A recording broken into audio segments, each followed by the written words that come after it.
Ce soir. At minimum, it's a war crime. At maximum, it's a threat of genocide.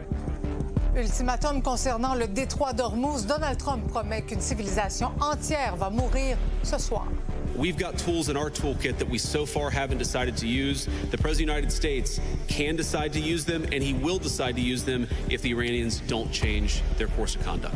Des villages forestiers aux premières loges de la guerre tarifaire avec les États-Unis, on vous présente l'histoire de résilience de Saint-Michel-des-Saints. On est petit, mais on n'est pas à genoux. On n'est pas à genoux. M. Trump, il a bien beau faire ce qu'il peut, mais on est capable de tenir le quatrain. Et Gabriel Nadeau-Dubois dénonce le système d'éducation à 3 vitesses. Les garçons, surtout les garçons issus des milieux défavorisés, sont les premières victimes de notre système d'éducation inégalitaire. Il est 17h, voici votre nouveau info.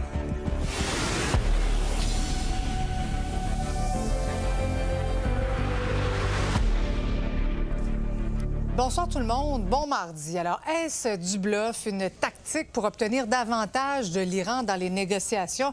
En tout cas, le président des États-Unis va loin, très loin dans ses propos, en promettant qu'une civilisation entière va mourir ce soir et ne renaîtra jamais. Tout ça, bien sûr, vous le savez maintenant, pour faire rouvrir le détroit d'Ormuz, donc ce soir, 20h. Mais là, Sabrina, le président Trump pourrait peut-être repousser l'ultimatum. On parle vraiment au conditionnel, Marie-Christine, parce qu'au cours des dernières minutes, Donald Trump a dit qu'il y avait actuellement des négociations qui sont en cours. Il faut dire qu'il y a le premier ministre pakistanais qui a demandé à ce que l'ultimatum soit prolongé de 2 semaines. Donald Trump a donc été avisé, mais on sent quand même qu'il y a un vent de panique, parce que le Koweït a demandé à sa population d'éviter de sortir à partir de minuit. Il y a Israël aussi qui a appelé tous les bateaux à évacuer la zone maritime du sud Liban.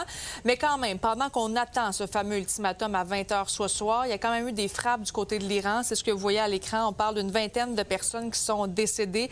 L'île de Kar, notamment, qui a été visée. Et donc, s'il n'y a pas d'accord, les États-Unis vont frapper des infrastructures civiles comme les ponts et les centrales électriques. Et là, l'Iran se dit quand même prêt à tous les scénarios. Et le gouvernement iranien a menacé de faire des actions qui vont priver les Américains et ses alliés du pétrole, notamment, pendant qu'on voit également des Iraniens qui se sont réunis devant des centrales nucléaires aujourd'hui pour faire des chaînes humaines. Mais vraiment, la France est totalement contre les frappes.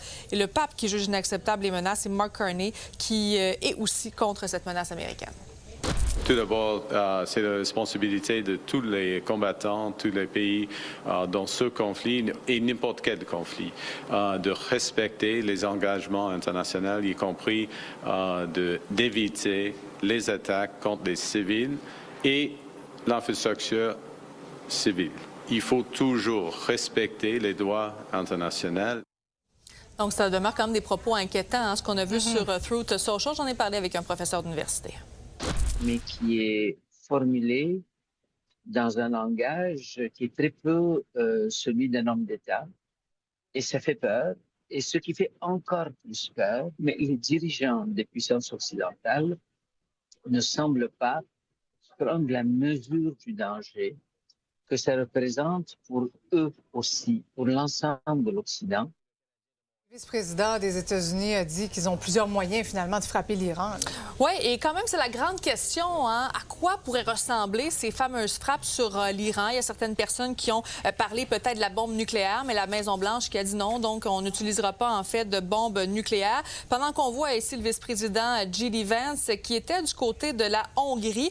Et ce qu'il a dit, en fait, alors qu'il rencontrait justement le premier ministre hongrois, c'est qu'il y a plein de puissances militaires que les États-Unis n'ont pas encore utilisées. Donc, il reste à savoir maintenant, c'est à 20h, ce sera le coup fatidique. Bon, on attend, on devrait le savoir au cours des prochaines heures. On surveille ça de près. Merci beaucoup, Sabrina. On revient chez nous maintenant. On parle souvent du système de santé à 2 vitesses, mais il y a aussi le système d'éducation à 3 vitesses, c'est-à-dire l'école privée, l'école publique avec des programmes particuliers où il y a une sélection d'élèves et enfin l'école publique dite régulière. Donc, selon Gabriel Nadeau-Dubois, ce système-là a un impact négatif sur la réussite des garçons.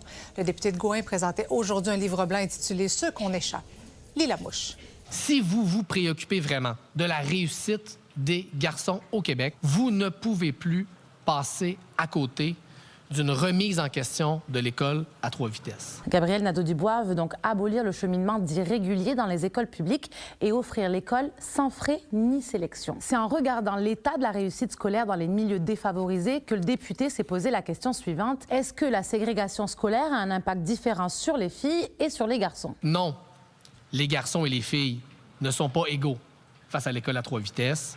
Et oui, les garçons, surtout les garçons issus des milieux défavorisés, sont les premières victimes de notre système d'éducation inégalitaire. Pour lui, l'école à 3 vitesses laisse tomber les garçons issus de familles défavorisées et aurait plusieurs conséquences. En matière, donc, de décrochage, l'écart de décrochage entre les garçons et les filles, il est 3 fois plus élevé au public régulier qu'au privé. Dans son rapport, 2 points sont intéressants. Le rôle des stéréotypes sur les garçons, les idées masculinistes auraient un impact sur la réussite des garçons. Et le fait que le système d'éducation au Québec concentre dans les mêmes classes les élèves désavantagés et au contraire réunit dans les écoles privées des élèves déjà mieux placés pour réussir. Si on croit à l'égalité des chances et si on croit à l'égalité homme-femme, on devrait s'inquiéter de la dynamique qui se profile sous nos yeux.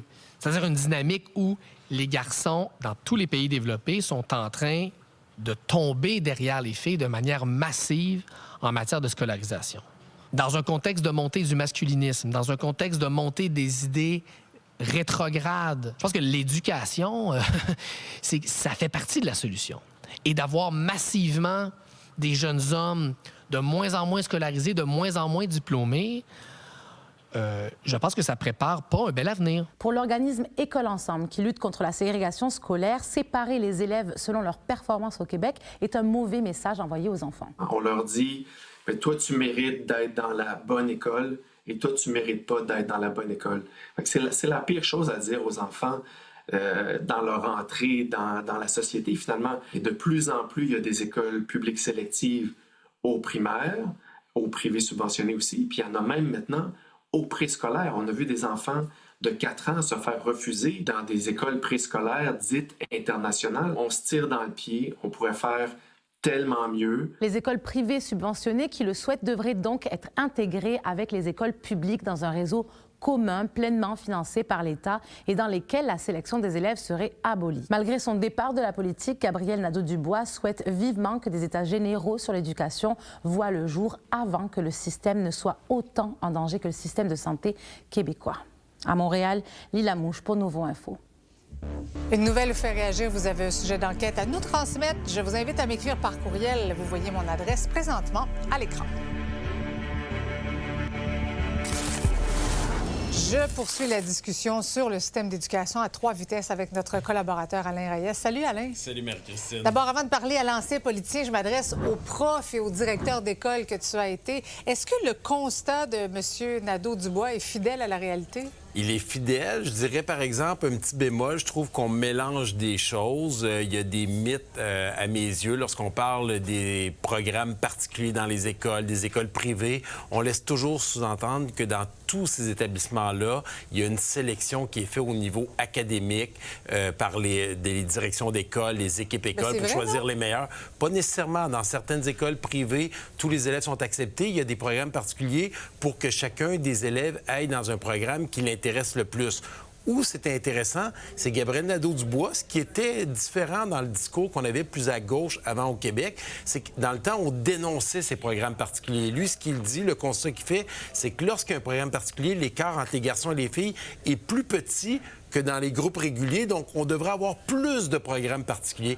Et ça, je trouve que c'était intéressant. On part sur une balise qui était intéressante. C'est plus accrocheur aussi pour les jeunes, pour rester à l'école. Ça leur donne une autre motivation, en fait. Oui, et Gabriel Nadeau-Dubois parle beaucoup des gars, mais aussi des filles. Donc, s'il y a des programmes plus particuliers, mais pour ça, ça prend plus d'argent, ça prend plus de souplesse dans les écoles, tant au niveau budgétaire qu'au niveau organisationnel. Ça va prendre des négociations avec les syndicats afin qu'on donne plus de latitude aux directeurs pour parler avec les enseignants, les équipes écoles, pour adapter. Et ça, crois-moi, Marie-Christine, je l'ai vécu lorsqu'on a implanté des programmes, comment l'équipe école voulait, Ouais, bien, mais le ça. système ne le permettait pas. Il y a une lourdeur administrative, mais Tout là, il y a à la fait. ministre de l'Éducation qui a annoncé justement une réforme du mode de financement du réseau scolaire qui devrait donner plus de flexibilité justement pour dépenser de l'argent, non? Quelle belle nouvelle! Et on devrait même se servir de ça pour aller encore plus loin. Je pense, à ma connaissance, dans les deux grands ministères qui sont l'éducation et la santé, c'est la première fois que j'entends ça,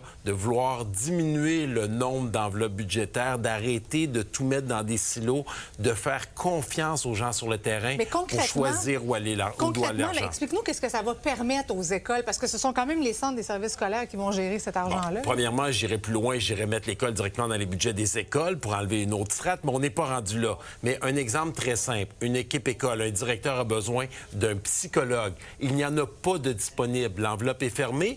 Il y aura accès à un psychoéducateur ou à un orthophoniste qui voudrait engager. Dans cette enveloppe-là, il n'y a pas d'argent. Il ne peut pas prendre l'argent de un pour aller dans l'autre. Donc, si on fusionne tous les professionnels ensemble, on fait confiance à l'équipe école, on va aller chercher une ressource pour pouvoir aider les élèves. Ces gens-là sont capables de le faire. Faisons-leur confiance. Oui, c'est adapté aux besoins de chaque école. Hey, merci beaucoup, Alain. Ça fait plaisir. Le gouvernement Legault n'a pas demandé l'avis de la santé publique avant de permettre à la fonderie Horn de rejeter plus longtemps que prévu des contaminants polluants comme de l'arsenic dans le ciel de Rouyn-Noranda. L'autorisation ministérielle actuelle accordée de 2023 à 2028 sera repoussée jusqu'en 2033. C'est ce que nous apprend la presse. Pour en parler, je joins à Rouyn-Noranda la co-porte-parole du collectif Mères au front, Jennifer Ricard-Turcotte. Bonsoir. Bonsoir. Tout d'abord, comment vous accueillez cette nouvelle-là? Bien, pour la population de Rouyn-Noranda qui connaissent bien le dossier, c'est sûr qu'on accueille très mal là, cette nouvelle-là parce qu'on sent que le gouvernement s'est donné avec le projet de loi 11 les moyens de pouvoir inscrire dans la loi sur la qualité de l'environnement, en fait, la prolongation du droit de polluer de la fonderie Horn. Ce que ça veut dire pour la fonderie Horn, c'est qu'elle obtient exactement ce qu'elle veut, c'est-à-dire des délais pour l'atteinte des cibles ministérielle là, auquel elle s'est engagée. Puis pour la population de Rouyn-Noranda, ce que ça veut dire, c'est qu'on sera exposé pendant encore plus longtemps à des risques considérés inacceptables par les autorités de santé publique. Avez-vous l'impression que les citoyens de Rouyn-Noranda sont en quelque sorte abandonnés par le gouvernement? Bien entendu, là, parce que les autorités de santé publique, ils sont clairs, là, les risques auxquels on fait face en ce moment. En fait, on est exposé à des concentrations d'arsenic dans l'air de 45 nanogrammes d'arsenic par mètre cube d'air. Ça correspond à un risque qui est considéré comme 100 fois supérieur au risque qui est considéré acceptable ailleurs au Québec. Donc, bien entendu, on sent qu'on ne dispose pas ici des mêmes droits qu'ailleurs au Québec. Ouais, pas évident tout ça.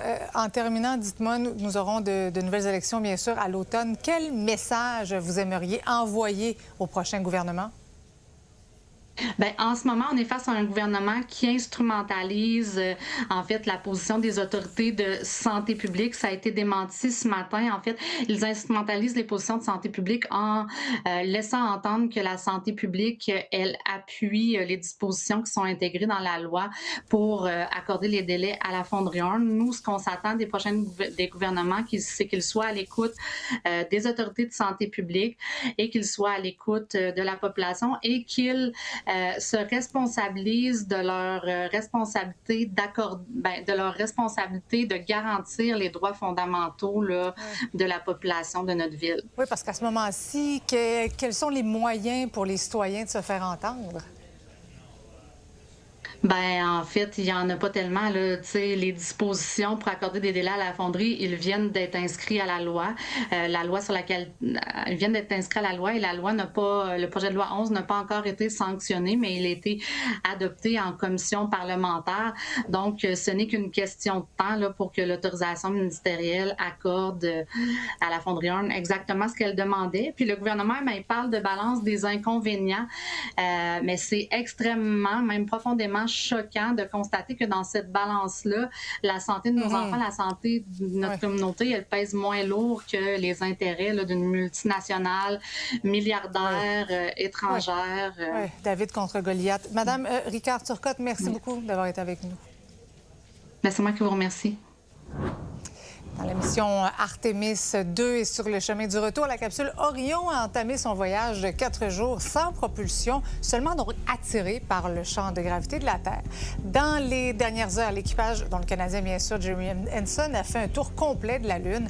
À plus de 6500 km, les astronautes nous ont offert des images grandioses de la face cachée de la Lune, mais aussi des cratères méconnus, un coucher et un lever de terre, en plus d'une éclipse solaire. Et alors que tous les yeux sont tournés vers ces moments historiques, l'Estrie rayonne jusque dans l'espace. L'entreprise de Cowansville, Apillac, a été choisie pour fournir les repas à l'astronaute ontarien. Alexandra Paré a les détails. Comment ça a commencé, cette collaboration avec la NASA? C'est un concours de circonstances, dans le fond.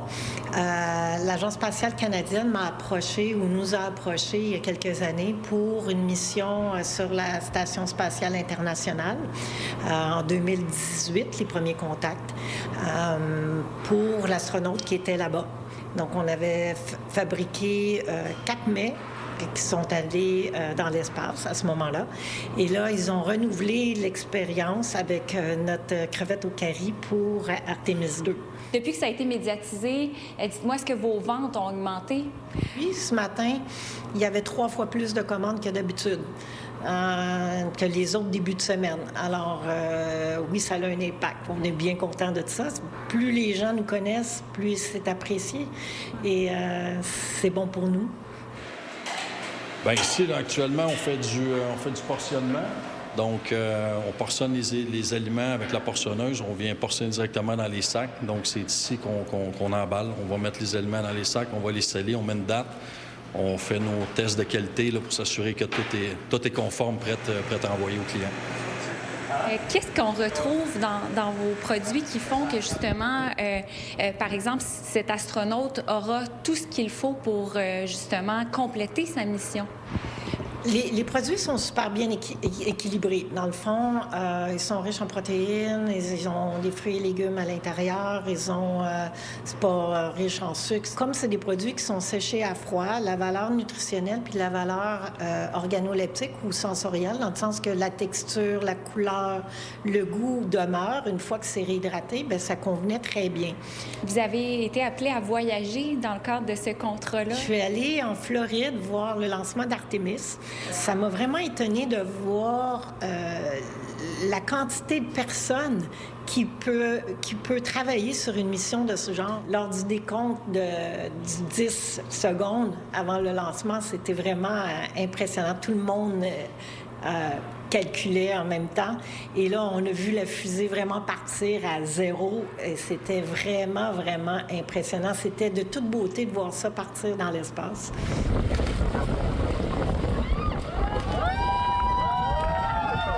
Si tout se passe comme prévu, la mission Artemis 2 devrait être complétée le 10 avril prochain. À Cowansville, Alexandra Paré pour Nouveau Info.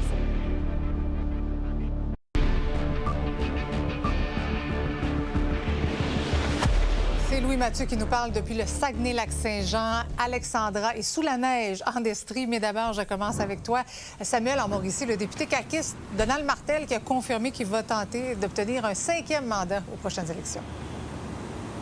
C'est ce qu'il avait laissé sous-entendre depuis plusieurs mois avant d'officialiser le tout ce matin. Mais pour être honnête, cette nouvelle, elle n'a pas surpris grand monde. Pourquoi? C'est parce que Donald Martel, ministre de l'Agriculture et ministre responsable du centre du Québec, est l'un des plus anciens membres de la CAQ. Il a donc un attachement très fort envers la coalition. Il terminera dans quelques mois son 4e mandat. Donc, pour rappel, la coalition a été créée en 2011. Donald Martel est élu en 2012 et fait donc partie de l'opposition pendant 6 ans avant que la CAQ accède au pouvoir en 2018. Certaines rumeurs de son départ circulaient à l'époque de la démission de François Legault. Effectivement, on savait que les deux étaient assez proches, mais Donald Martel nous l'a confirmé ce matin. Il sera bel et bien dans la course pour les élections à l'automne, et ce, même si les sondages ne jouent pas en sa faveur. On l'écoute. Peut-être pour 1 an. Ça se peut que je perde ma job de ministre, là. Je vois les sondages comme tout le monde, partout où je vais au Québec. Les gens me disent, Donald, on ne sait pas ce qui peut arriver. Puis parlez à vos entourages. Est-ce que le vote est figé actuellement? Moi, je suis convaincu que non. Le ministre Martel est actuellement âgé de 61 ans, mais se dit prêt à solliciter un autre mandat. Il confirme également son orientation politique, toujours en accord avec les valeurs de la CAQ. Merci beaucoup, Samuel. Je me tourne maintenant vers Alexandra. La plateforme de covoiturage Amigo Express qui est de plus en plus populaire.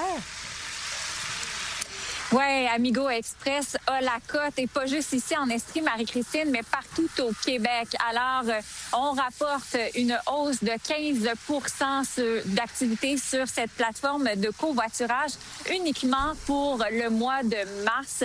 Alors, quelle est la cause? Bien sûr, la hausse du prix de l'essence qui perdure avec le conflit au Moyen-Orient. Pour vous donner une idée, ici en Estrie, on parle d'une moyenne du prix à la pompe à 1,91 $ le litre. Par exemple, dans la grande région de Montréal, ça dépasse le 2 $ le litre selon CAA Québec. Il y a aussi les agents au service à la clientèle d'Amigo Express qui remarquent une hausse de sollicitations pour avoir des informations de la part des conducteurs qui souhaitent utiliser les services et utilement payer leur plein.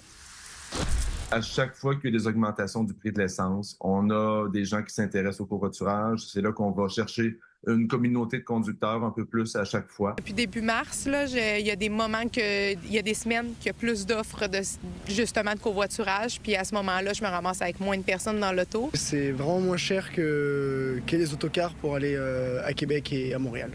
Et c'est plus rapide. Amigo Express recense plus de 5300 départs par semaine partout au Québec. Merci beaucoup, Alexandra. On va aller faire un tour maintenant à Alma. Louis Mathieu, le dernier billet pour assister au spectacle d'angine de poitrine, a trouvé première à quoi, 4 500 $? Oui, et le plus fou dans cette histoire, c'est que la personne qui a déboursé cette somme n'ira même pas voir le spectacle. Émilie Saint-Laurent, donc, qui a donné son billet à son fils. C'est donc lui qui pourra assister au spectacle le 23 avril prochain au Café du Clocher à Alma. Les fonds amassés grâce à la vente de ce billet iront directement à l'organisme La Passerelle qui vient en aide aux femmes dans le besoin. Par ailleurs, toute la campagne aura permis une donation de près de 10 000 $ à différents organismes communautaires dans la région. On peut entendre le copropriétaire du Café du Clocher à Alma, Samuel Gingras. Oui, bien c'est ça. C'est qu'on s'est rendu compte qu'il y avait un dernier billet pour le fameux spectacle d'angine de poitrine. On a décidé de le mettre à l'enchère là, avec tous les organismes qui sont dans la rue présentement, là, qui sont sortis dans la rue, je veux dire, avec la cause qui sont à bout. Là. Ben, on s'est dit pourquoi pas lever des fonds pour eux. Puis crime, ça a fait boule de neige. Là. C'est au total 14 500 $. Donc 4 500 donations en argent plus des dons de services par Émilie Saint-Laurent. Puis on a eu Steve Metal qui a rajouté un 5 000 pour un deuxième organisme. Là. Donc c'est La Passerelle qui a reçu le grand prix et Steve a fait un bonus pour Solica. Angine de poitrine qui vient tout juste de publier son deuxième album, volume 2. Et déjà, les critiques vont bon train par rapport à cet album. Le New York Times, le fils de John Lennon également, ils vont de critiques élogieuses.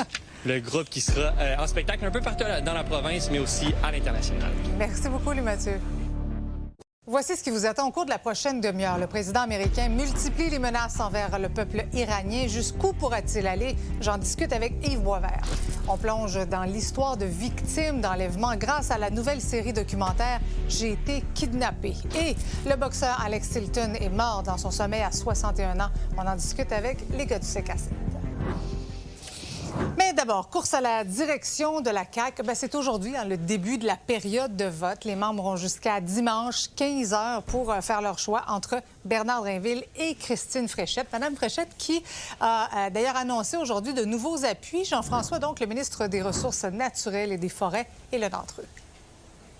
Jean-François Simard, qui est également ministre responsable de la capitale nationale, un des membres fondateurs également de la CAQ, qui décide de lui donner son appui. Yves Montigny également, qui était président du caucus des députés jusqu'à ce matin. Il a démissionné ce matin pour être en mesure d'appuyer Christine Fréchette. Et également Stéphanie Lachance, qui, elle, est députée de la CAQ dans Bellechasse, donc au sud de Québec. 3 nouveaux appuis. Pour ce qui est de M.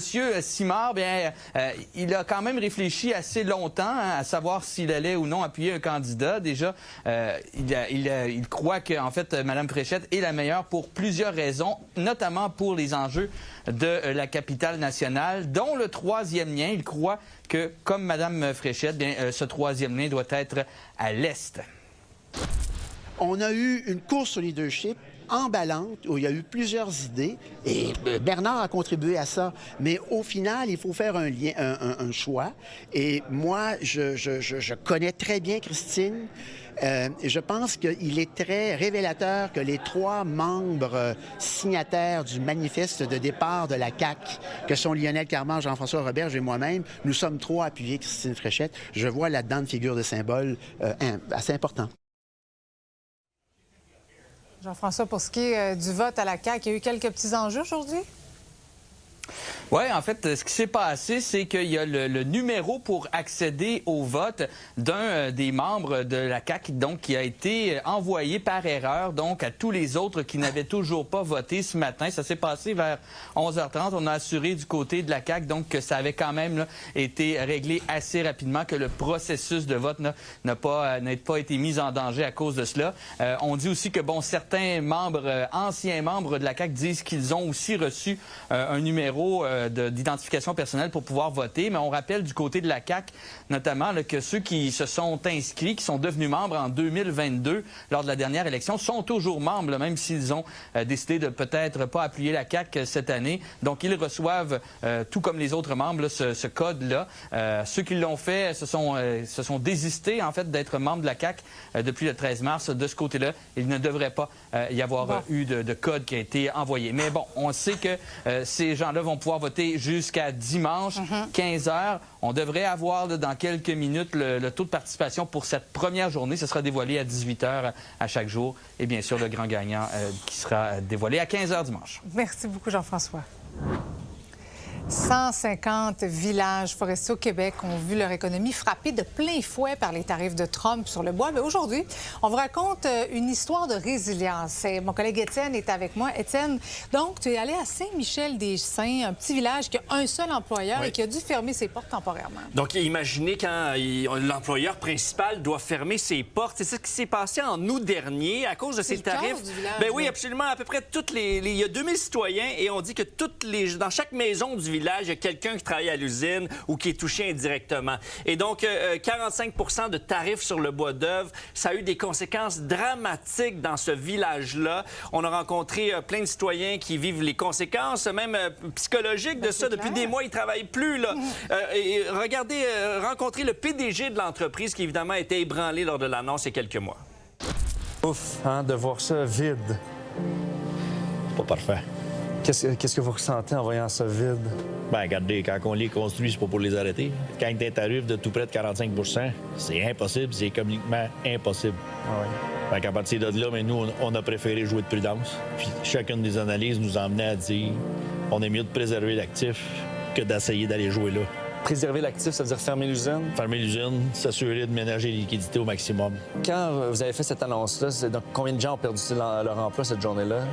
Direct et indirect, c'est tout près de 300 personnes là, qui ont été mises à pied temporairement. Là, on parle de mise à pied temporaire, mais quand même, on mise sur quoi pour la suite? Là? Donc, tranquillement, on rappelle des gens pour créer des nouveaux produits de bois, justement. Donc, ils sont hyper créatifs et c'est ça qu'on voulait montrer, cette histoire de résilience, notamment des petites capsules de bois qui sont maintenant vendues en Italie pour les fours à pizza. Donc, ça en est une histoire de résilience, des gens créatifs à Saint-Michel-des-Saints. Puis en ce moment, il y a aussi un projet de mine de graphite qui est maintenant... ils ont tellement été convaincants qu'ils ont réussi à convaincre Mark Carney d'en faire un projet prioritaire au Canada. Écoutez le maire de la ville qui explique un peu le projet.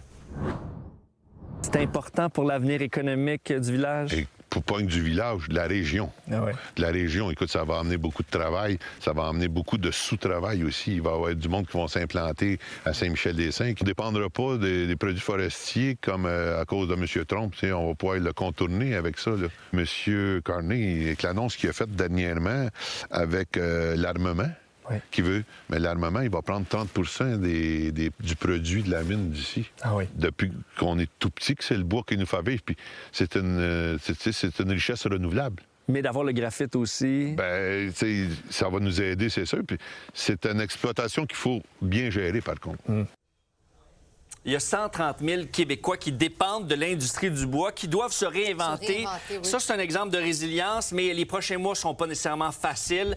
Pour l'instant, l'industrie dit qu'il faut s'accrocher parce que Trump, lui, il faut se diversifier. Puis Trump, éventuellement, il va partir, il va peut-être laisser tomber les tarifs. Mais c'est l'histoire qu'on présente dans Entre les lignes cette semaine. À voir. Merci beaucoup. Bonne soirée. Merci. Maintenant, le rappeur Kanye West est maintenant interdit d'entrer au Royaume-Uni en raison de ses propos antisémites. Il devait donner 3 concerts à Londres en juillet. L'artiste de 48 ans fait paraître un encart publicitaire dans le Wall Street Journal ce matin, disant qu'il était prêt à rencontrer la communauté juive britannique. Mais ça n'a pas convaincu le gouvernement. Le musicien américain a perdu plusieurs contrats commerciaux et de nombreux admirateurs dans les dernières années après avoir tenu des propos antisémites et racistes.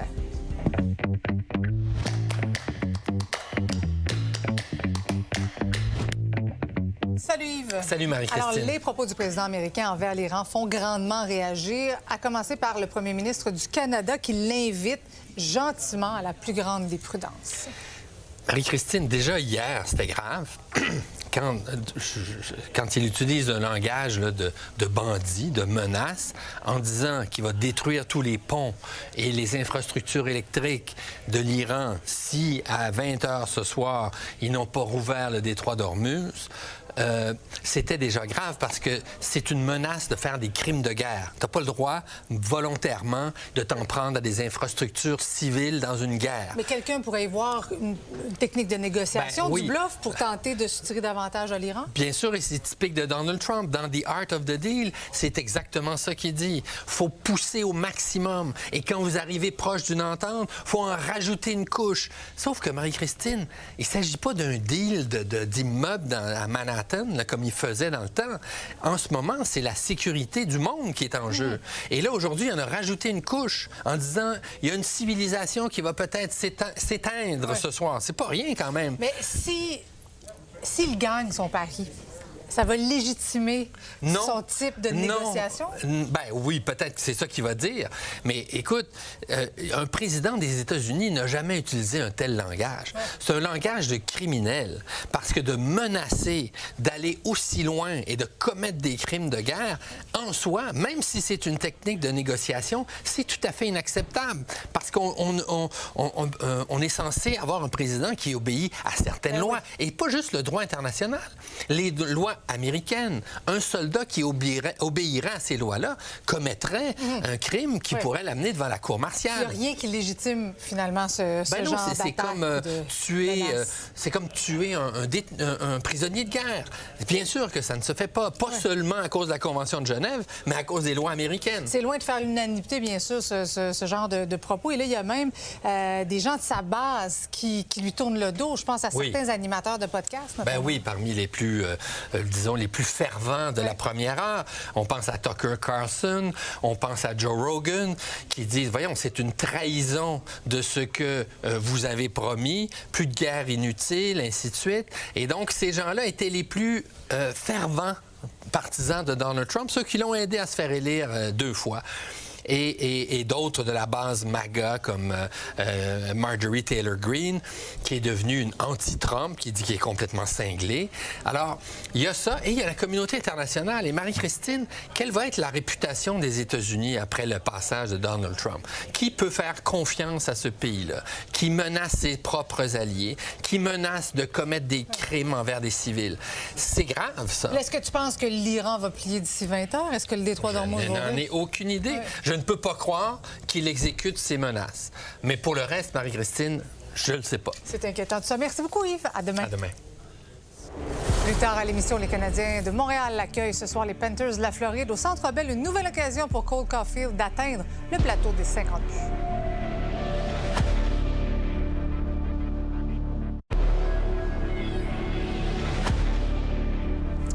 Quand il y a une alerte Amber, tous les efforts, bien sûr, sont déployés pour retrouver les enfants victimes d'enlèvement. On pousse tous un soupir de soulagement quand ils sont retrouvés, mais on peut difficilement s'imaginer ce que ces victimes-là ont vécu et leurs séquelles. Eh bien, c'est précisément l'objet d'un documentaire qui sort aujourd'hui sur Crave.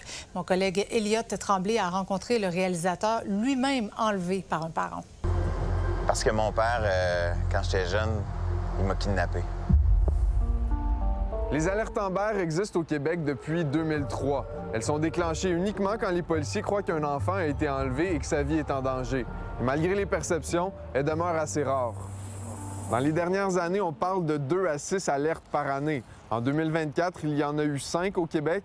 En 2025, aucune. Et depuis le début de 2026, 2 alertes ont été déclenchées. Dans l'immense majorité des cas, les enfants sont retrouvés vivants. Tu sais, les alertes Amber, moi, ça me serre le cœur à chaque fois qu'il y a ça. Mais je sais qu'est-ce qu'il y a de l'autre côté du miroir. Puis je pense que tout le monde ressent quelque chose quand le téléphone est en train de devenir fou comme ça, de dire qu'est-ce qui se passe, pourquoi, sont-ils corrects?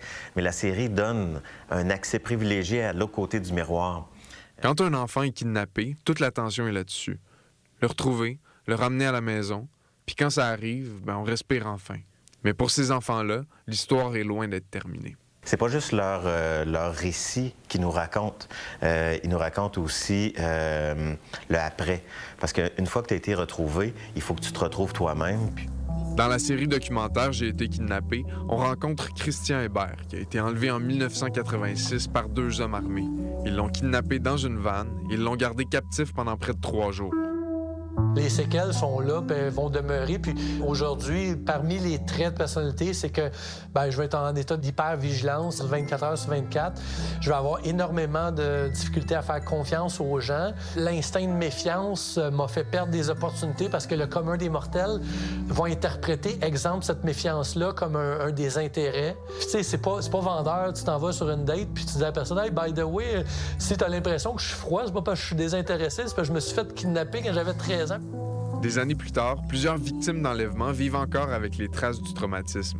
Les émotions ont été tellement intenses qu'elles se sont inscrites en nous, dans le cerveau, sous forme de blessures. Et s'il y a certains petits déclencheurs, je revis l'intensité des émotions comme avant. Se faire kidnapper, c'est se faire enlever une partie de soi. J'ai pas fait la série pour guérir. Il y a des bouts, c'était plus difficile, sauf que moi, il fallait que je sois assez solide pour aller voir les gens. Fait que j'ai travaillé beaucoup sur moi pour pouvoir donner de l'élan à leur souffle. Il fallait pas que je sois essoufflé. John, merci beaucoup. Merci. La série documentaire « J'ai été kidnappé » sera composée de 10 épisodes et elle sera disponible dès ce soir sur Crave. À Montréal, Elliot Tremblay pour Nouveau Info.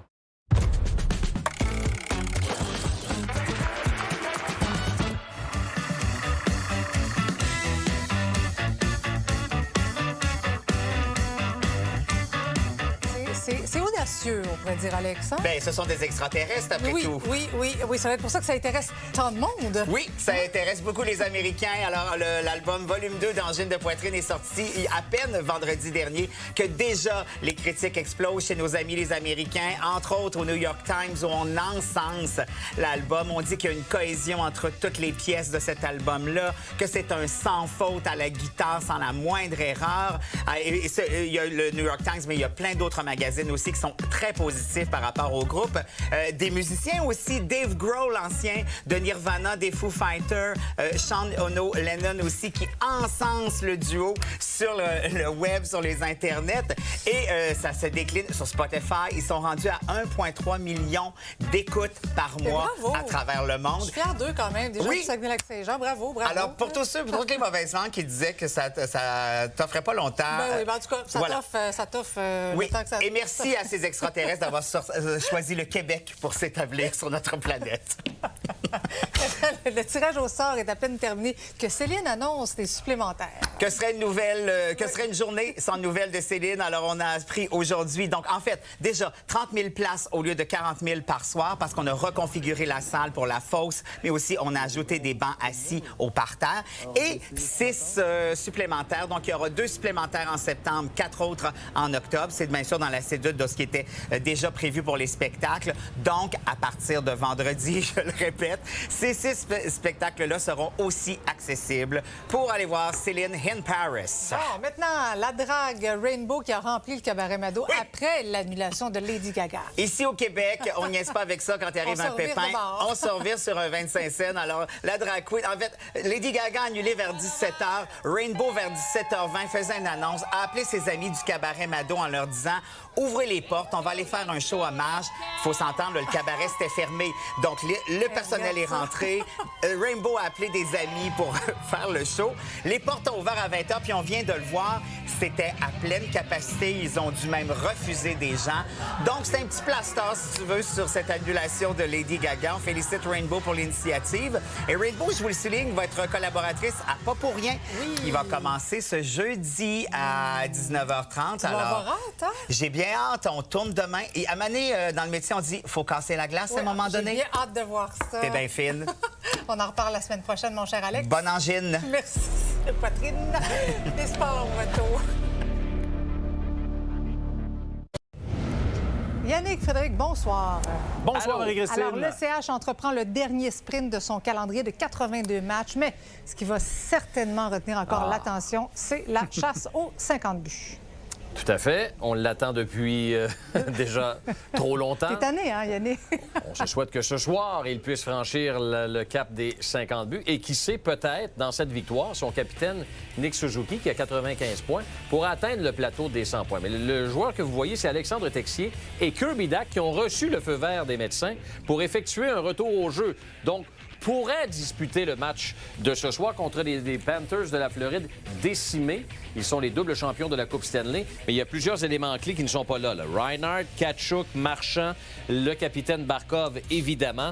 Alors, on connaîtra l'identité des joueurs qui vont affronter les Panthers lors de la séance d'échauffement, et c'est Jakub Dobeš qui possiblement sera devant le filet du Canadien. Au classement dans l'Est, Marie-Christine, c'est très serré.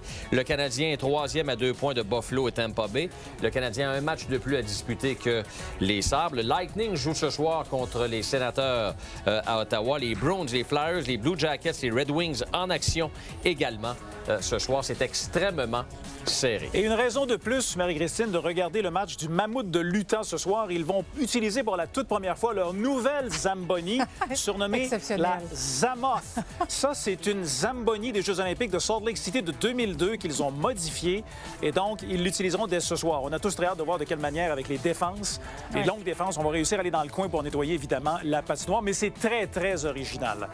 Et là-dessus, je te signale également que la Victoire de Montréal est en action ce soir. Elle affronte le Torrent de Seattle. C'est un match qui est présenté à la Place Bell. Maintenant, il faut parler du milieu de la boxe québécoise qui est en deuil. Alex Hilton qui est décédé. Oui, est décédé à l'âge de 61 ans. On ignore la cause du décès de cet ancien boxeur décédé dans son sommeil. A été le visage de la boxe professionnelle pendant plusieurs années. À 18 ans, entre autres choses, il a remporté le titre canadien des poids moyens, le titre qui était vacant. Ses frères, Dave et Matthew, sont devenus champions du monde. 37 victoires au total en carrière. Sincères condoléances à la famille, évidemment. Maintenant, c'est ce soir que se tient le traditionnel souper des champions dans le cadre du tournoi des maîtres. Voilà, et donc c'est le champion en titre, Rory McIlroy, qui décide du menu et qui paye la facture également. Puis ça va coûter assez cher, près de 50 000 $, ce sera la facture, pour inviter les anciens champions.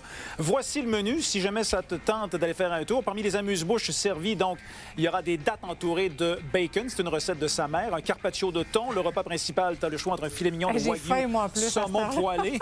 Et le dessert, c'est un pudding sticky toffee avec de la crème glacée à la vanille, une sauce chaude au caramel. Mais seuls les anciens champions du tournoi des maîtres sont invités à cet événement.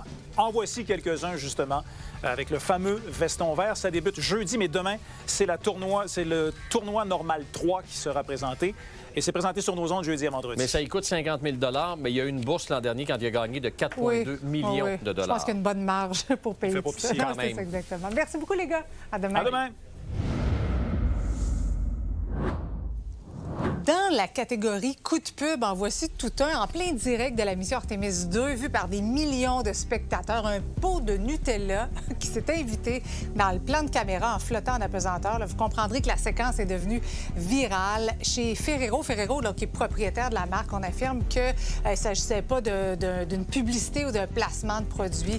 C'est un addon, finalement, qui sera certainement très rentable. Oui, ça donne le goût d'aller. Je ne sais pas si c'était bien brassé avec toute cette culbute-là. C'est tellement bon, mais quand on dit que les astronautes en mangent, finalement, Ouais. tout le monde va avoir le droit d'en manger. Oui, en effet. Ce soir, les débatteurs, Michel, se penchent sur l'idée que le Canada adhère à l'Union européenne. La dernière fois qu'on a entendu parler, c'est le ministre français des Affaires étrangères qui l'a évoqué à Berlin lors d'une conférence Europe 2026. Pas tant sérieux, mais quand même, c'est dans toute la question que l'Union européenne veut s'imposer comme une troisième force mondiale. D'ailleurs, il y avait dans un sondage Abacus datant en février qui soulevait qu'il y avait un citoyen sur deux au Canada qui se disait oui, ouvert à ce qu'on intègre l'Union européenne. Alors, est-ce que le Canada devrait intégrer l'Union européenne ou pas? C'est le débat de ce soir.